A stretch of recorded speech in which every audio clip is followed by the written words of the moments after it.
This is going to really ease some of the restrictions that are in place right now for stores and restaurants. Specifically with restaurants, it's going to allow people to dine in at some of these restaurants. City leaders tell us they really want to make sure that once all these places do open back up, people are supporting small local businesses. But some business owners tell us it's not just restrictions that are going to have to change, it's also people's perception.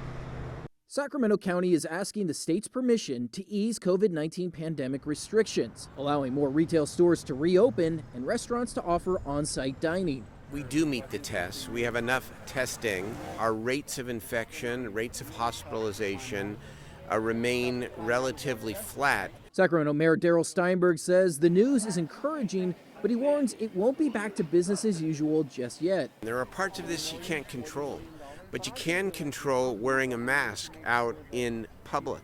It's unclear how much this move will help the city's local economy.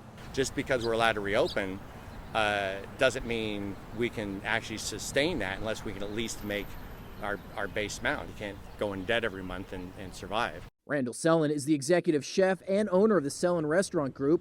With 6 different locations, he says he initially laid off 360 employees. Now running curbside pickup at 4 of his cafes, he's only been able to hire 90 of them back. We would love to bring back everybody. That's why city leaders have launched a campaign to support local businesses.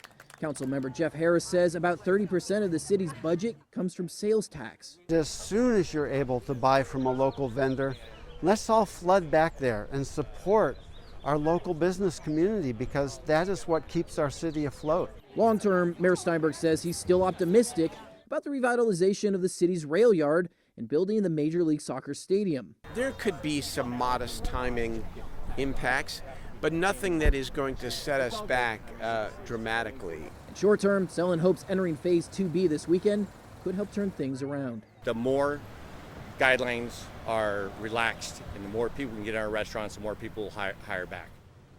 Now, if the county's request is approved by the state, stores will have to limit the number of people they allow inside. And unfortunately, this is not covering haircutters or nail salons. They're technically part of Phase 3. So for right now, they're going to have to wait at least a couple more weeks. Reporting live in Sacramento tonight, Doug Johnson, Fox 40 News.